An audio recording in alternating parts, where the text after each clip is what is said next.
Kulendi ndeipi? Zviri sei hama yangu hey? Ndakambenge ndichinge ndiri kuda kupokana naJeff Judah but anenge ane nyaya uno. Uri kuzviona sei? Jeff Judah anenge ane nyaya inobatika. Ndine nyaya mbiri dzandabata dzandibudisa misodzi ndikabva ndafunga zvakawanda. Wonaka Kulendi, nyaya yokuti towards nyika yakuda kundosununguka. Tine varume chaivo chaivo vane mazita ane zvivakashure muno munyika yedu yeZimbabwe. Kachiti zvivakashure teichireva mazita anoremekedzeka. Vakafa, varume ava vafa. Ndo nyaya iri kutaurwa naJeff Judah yokuti ava vanhu vakanga vachida kungozvisiya varimo vega, ivo vega varimo, varivo vari kutonga nyika yedu yeZimbabwe. Ndine muenzaniso wandabata zvangu pakuti iko zvinezvi kana ukada kutarisa chimiro chenyika yedu, tine varume vaviri vandinoziva vokuti kana ndikada kutarisa nhasi kuti mhosva yavo ndeyei, ini handiiwaneni mhosva yacho. Kana ukada kutarisa kuti chakaita kuti Mutumwa Mawere is a Zimbabwean 100% Mutumwa Mawere. I think Mutumwa Mawere anobva kunana Zaka uko. Akadaro Mutumwa Mawere, ini tinoshaya kuti vanhu vatakanga tichitorera macompanies varungu chaivo chaivo, chii chakaita kuti kambani yaMutumwa Mawere itorwe? I think nyaya iyoyo Kasukuwere anofanira kutibudira pachena kuti what was the cause yokuti Mutumwa Mawere anzi kambani yake yatorwa Shabane Mashava Mines.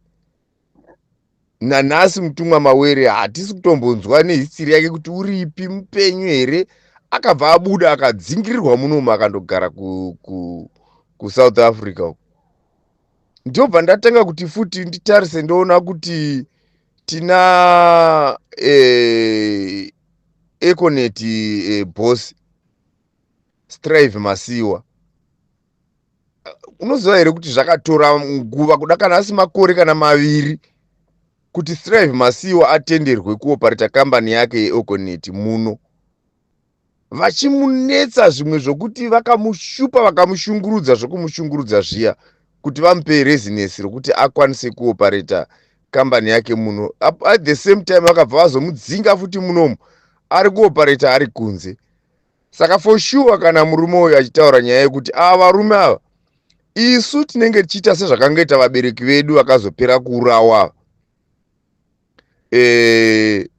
tinenge tichishanda navo tiri pamwe, yeti ivo vanenge vaine chimurenga chavo chavanenge vachitoronga chiri so serious chokuti hamugoni kuzodzokera kumashure. Why varume ava indaigara nichinetseka ini kuti matyire atinoita ngozi isu vanhu vemuZimbabwe kuti unzwe kuti kuZimbabwe vanhu vanongourawa maurayirwo awo. Jeff Judah uyo 100% okay. Then the second question ndeyekuti yataurwa naJudah achivhunza kuti madzishe muri kundinzwa here kwamuri koko. Inini ndine question yokuti ndakambozvitaurawo futi ipapa ndichitaura kuti naye machifi, mukuru wemachifi ndiCharumbira, why imi vana Charumbira makanyarara? Charumbira I understand unobva kumasvingo, muchipiwa munhu, because munhu uyu kauyu ari kunzi iye muZimbabweans, anopiwa zita rechiShona, obva apiwa zita surname yechiShona, obva anzi unobva kumasvingo. Muraini mani? Chifi wake ndiani? Ko imi vane mazita iwayo makanyararirei? Because munhu uyu uchauya kuzovigwa kudunhu kwenyu. Why are you quiet? Ini ndo pandinonetseka napo Judah hama yangu. Ini panondinetsa ipapo pokuti maZimbabweans vakuru vatinenge chitarisira kuti ndio vakuru vanenge variko vakanyarara vakati zi, imari here yavanenge vapiwa, kutya here? Ini zvinondinetsa ini. makanyararirei imi? Munhu uyu munomunzi ndewenyu, moramba makanyarara. Munomuziva imi lungu, munogona kuipira midzimu yokwalungu, munoita nyaradzo yalungu, muno yakamirirwa nani unenge akaimirira achinzi unovigwa, achivigwa nedunhu ripi? Nokuti maunderstand mavigirwo akuita vanhu kumusha ndokuti matunhu mamwe nemamwe vanotoviga nemuwigi. Chero uchibva kuchirungu ukauya nomunhu wako afira kuchirungu, kana kuti muine hama yenyu yamanzwa kuti yafa mukauya kumusha, hamuna pamuchamiramira imimi varidzi vomunhu. Vagari naye mudunhu umomo ndo vanoziva mavigire omunhu wavo. Uyu moda kumuviga chirudzi. Anoona ndaitokusora zvangu, unoziva kuti Judha, ndakatombokukirasha ndini mufesi wangu, but I am very sorry because nyaya yako ine kwairi kuenda, inoonekwa kwairi kubva nekwairi kuenda.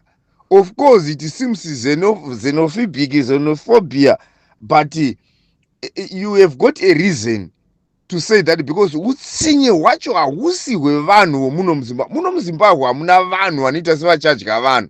Muno muZimbabwe nyaya yawataura yokuti vamwe vaidzura dzimba vachienda nadzo, by the time yakadzurwa imba, I was in Victoria Falls kuma late 1990s. Ikokoko kune imba yakadzurwa, zvinonzi zvakaitika. Rega ndikurondedzere Judha. Ini ndaigara kuVictoria Falls, tikaenda tikanopaona pamba is it 10 chakuti kunana Mpumalanga uko muHwange. Takaenda tikanopaona, taenda kubhora reDynamos neHwange. Dynamos ndo mazuva yanga ichinesa chaizvo chaizvo, ina namasimba dhinyero and so forth. Saka taitodhiraivha kubva kuVic Falls tichienda kuHwange makore iwayo kundoona bhora. Ndo patakati varume ngativhunze tinzo imba inonzi yakadzurwa ikaenda yakadzurwa kupi. Zvinonzi zvakaitika ndezvokuti mudhara uyo anga ari wokuMalawi. Ari wokuMalawi mudhara uyu akabva apiwa pension.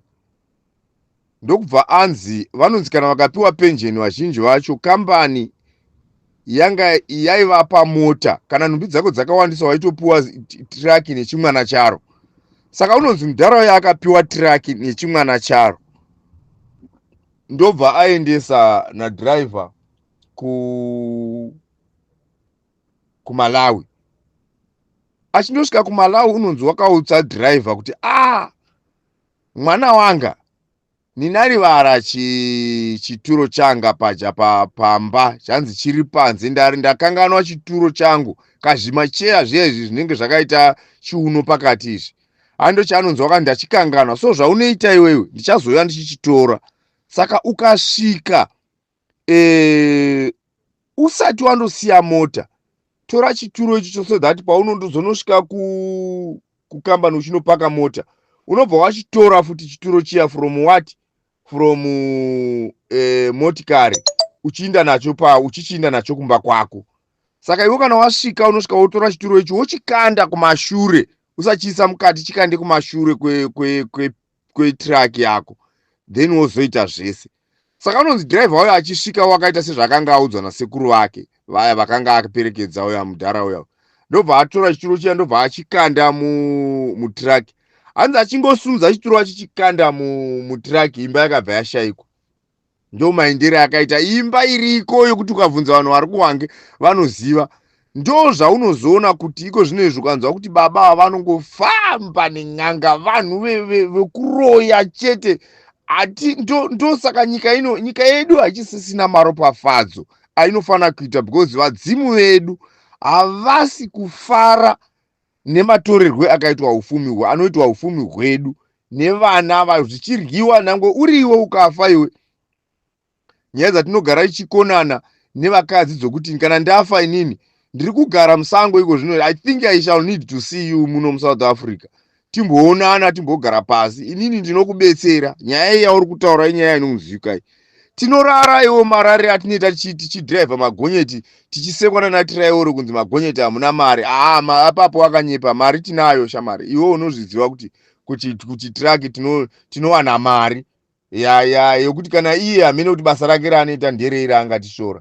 right. Anyway, isiyo nyaya yangu. Nyaya yangu ndeyekuti tinoshanda mushandiro wakaita saiwoyo, tichistragora, uchirara wakasvinura wakatarisa nzira kuti ndoda kubhita target, ngozi ini kukambani kwangu kune target. Kana ukasvika wanga waifanira kusvika in 4 days, ukasvika in 3 days, pane mari yako pamusoro. Saka tinenge takasvinura takadaro, ndo faini nhasi panapa. Mukadzi wangu onzi woyo waroorwa nomwe murume uya ndiyo inherita upenyu hwevana vangu, inini ufumi hwevana vangu hwotorwa. Hauzivi here kuti ndinomuka? Ndo nyaya yakafanana neyatiri kuitwa nevakuru vedu. Upfumi hwatinahwo huri kungotorwa nevanhu vachingoita madiro, musure mazvo vanotiuraya pamadiro. Aiwa handizvopi apa. Iwewe murume uri unoziva kuti ndanga ndichingotokuti ko mufesi anobatwa neiko tichitaura nyaya yerevolution, asi anopinza iyi nyaya iyi. Yesu vanoita revolution ngavaiti havasi kurambidzwa, let's fight, tirwe revolution yedu iende mberi, but at the same time nyaya iyi inofanira kutorwa. Mubvunzo wavabvunzawo kuti ainzi makarushu kureva maMozambicans vakauya munomu, vamwe vachitiza vachidzingirirwa vachitotengeswa kumapurisa. Kana vasvika kunzi uyo vapinda vakadai vanogara pamusha uyo wavandapa, vachitorwa vachidzorerwa kumusha kwavo. But the reason why Malawians neMazambians vasina kutorwa vachidzorerwa, it's because of your point. Aiwa, ndakubhiga ini ndaikushora. I am very sorry.